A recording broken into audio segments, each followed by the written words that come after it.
월요일도 무난하게 끝났습니다. 외국인이 현선물 나란히 매수 우위를 보여줬습니다. 오늘 장 분석해보죠. 김봉만의 맥점 매매입니다. 전문가님 안녕하세요. 예, 반갑습니다. 예, 오늘 장 어떻게 보셨어요?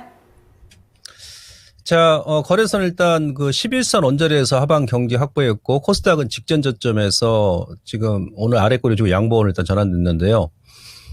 이번 주 말까지 코스닥, 다음 주 한 초중반까지는 조금 약세가 진행될 예정입니다. 뭐 수급적으로 보게 되면 거래소 같은 경우는 외국인들이 이제 선물 매도가 아직 한 10,000계약 정도 좀 매도할 수 있는 여력이 남아 있거든요. 네, 그래서 한 템포 더 누른다 그러면 다시 어떤 이제 반등 구간이기도 합니다만은 일단 뭐 코스닥이 뭐 6월 내내 한 달 내내 지금 빠지는 그런 모습인데 아마 이번 주 넘기면 조금 시장에 좀 변화가 나오지 않겠나 싶습니다. 지금 코스닥 같은 경우는 전체 지수가 움직이려면 2차 전지, 시가총액 상위 종목, 업종, 그다음에 이재반이라고 했죠. 2차 전지, 제약바이오, 반도체. 이제 제약바이오 같은 경우는 지금 중립적인 입장인데 오늘 같은 경우도 그 장중에 그 2차 전지 같은 경우는 뭐 오전부터 에코프로 VM, 에코프로가 이제 하락 마감했고 반도체가 121선 아래로 갭이 나왔거든요. 갭하락. 왜 그러냐면 자, 내일 이제 마이크론 테크놀로지가 그 장 마감하고 나서 실적 발표합니다. 최근에 그 뭐 엔비디아도 일단 약세를 보여주고 있습니다만은 예, 그래서 마이크론 테크놀로지 실적 발표하고 나서 이제 컨퍼런스 콜에서 어떤 내용, 가이던스를 어떻게 제시하는지 거기에 따라서 이제 반도체가 다시 반등 내지 아니면 뭐 추가 하락, 뭐 이게 이제 결정 날 것 같아요. 그러니까 시장에서 이제 관망하고 있다는 얘기죠. 좀 확인하고 가자. 그런 모습인 것 같고. 2차 전지가 지금 뭐 중국 내 탄산 리튬 가격이 다시 한번 저점을 이탈하면서 영향을 좀 미치기도 했습니다만은 모레 이제 27일 같은 경우는 미국 대통령 선거가 있습니다. 1차. TV 토론회가 있죠. 그래서 대통령 TV 토론회에서 여기서 이제 핵심 쟁점이 뭐가 되냐면 바로 이제 인플레이션하고 그리고 뭐 IRA 법안이죠. 예, 그래서 이제 그 부분을 이제 트럼프 후보 측에서 공격할 가능성이 높기 때문에 그런 우려감이 좀 제기된 게 아닌가 싶습니다. 근데 이번 주 넘겨가게 되면 일단 어느 정도 주가에 지금 반영됐기 때문에 오히려 이제 그 이벤트가 끝나고 나서 좀 반등이 들어오지 않겠나 싶고요. 이제 기술적으로 보시면은 지금 특히 이제 반도체 관련 종목군들은 제가 지난 4월 달부터 공개 방송에서 여러분들께 물타기 자제하시라고 제가 계속 말씀드렸는데 제가 이제 그런 말 드렸습니다. 그러니까 필라델피아 반도체, 엔비디아 치고 올라가면서 필라델피아 반도체 관련주가 고점을 계속 돌파하는데 우리 이제 반도체는 이제 한미 반도체, SK 하이닉스, 그다음 몇 종목 빼고는 계속 하락이었지 않습니까? 4월부터. 네, 근데 오늘 그 121선을 지금 개파라고 이탈했다는 얘기입니다.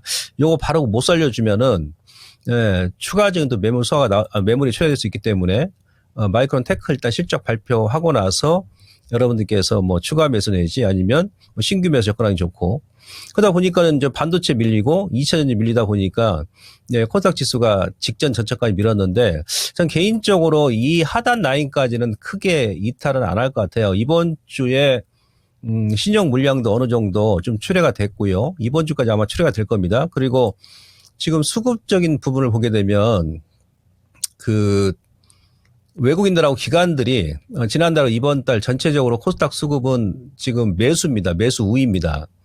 예, 여기 잠시만요. 예.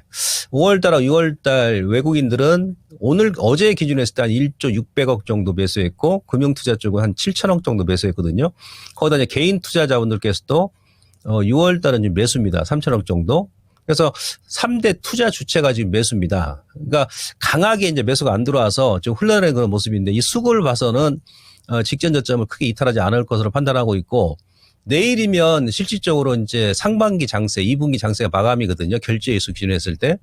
그래서 내일장 지나고 나면 뭔가 시장의 변화가 나올 거로 판단이 되는데 제가 지난주에 여러분들께 어떤 말씀을 했었냐면 미국 나스닥, 엔비디아를 필두로 해가지고 나스닥 같은 경우는 예, 가매수 구간이고 이제 가열이라죠. 가매수 구간. 근데 다우하고 러시아 지수는 가매도 구간이라고 그랬지 않습니까? 가매수, 가매도. 지금 미국 시장에서 먼저 변화가 나오죠. 제가 예상했던 대로. 나스닥 가매수 구간이다 보니까 네, 지난주에 만기 끝나고 나서 툭 떨어져 버리죠. 엔비디아 같은 경우 마찬가지고. 근데 다우 같은 경우 어떻습니까?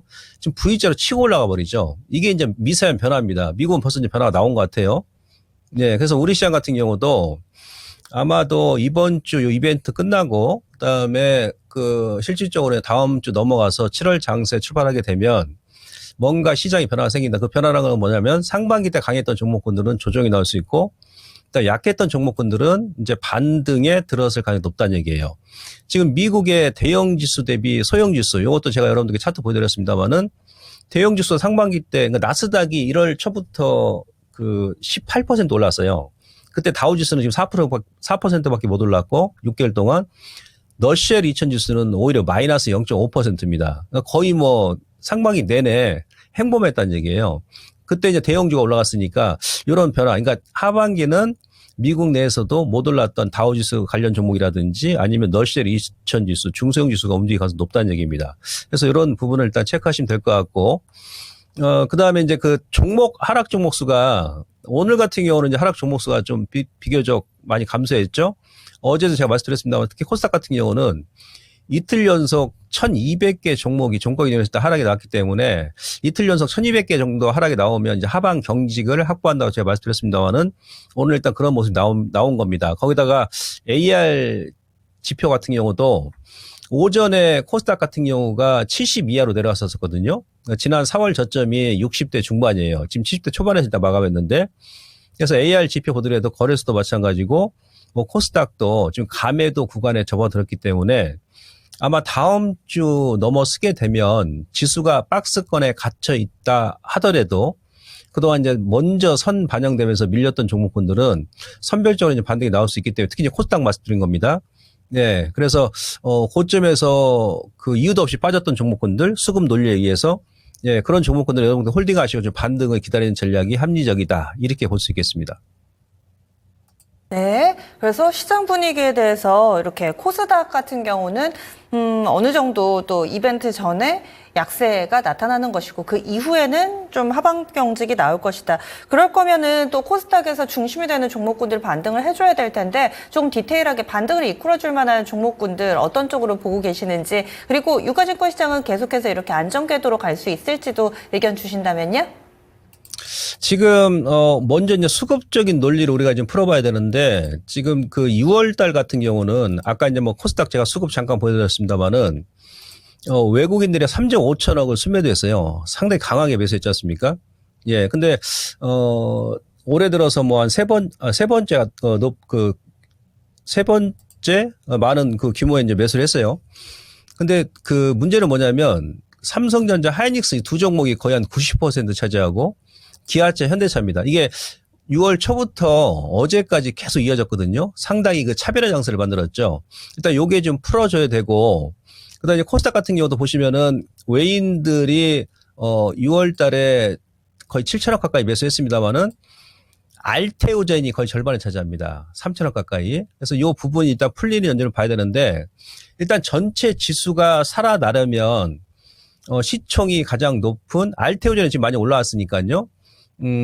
에코프로, BM하고 에코프로가 일단 반등이 나와줘야 전체 지수가 살아납니다. 저는 이제 개인적으로 반도체도 일단 반등이 들어올 수 있는 그런 구간이긴 합니다만은, 상반기 때 또 어느 정도 4월까지 올랐기 때문에 그렇게 세게 치고 나오지는 못할 것 같아요. 그래서, 일단은 2차 전지, 에코프로 BM, 에코프로, 요 두 종목이 먼저 일단 반등에 선봉에 서줘야 전체 코스닥 종합지수 살아날 수 있기 때문에 오늘까지 좀 저점을 살짝 이탈하고 일단 밀었습니다만은 내일장 넘어서고 나서 뭔가 이제 수급의 변화가 나오는지 여부를 보시고 이들 종목군들의 수급이 좀 들어온다 그러면 여러분들께서 먼저 관심을 갖는 게 좋을 것 같습니다. 그래서 일단 그 2차 전지가 반등에 나오는지 여부를 좀 체크를 하십사 이렇게 말씀을 드리고 싶습니다.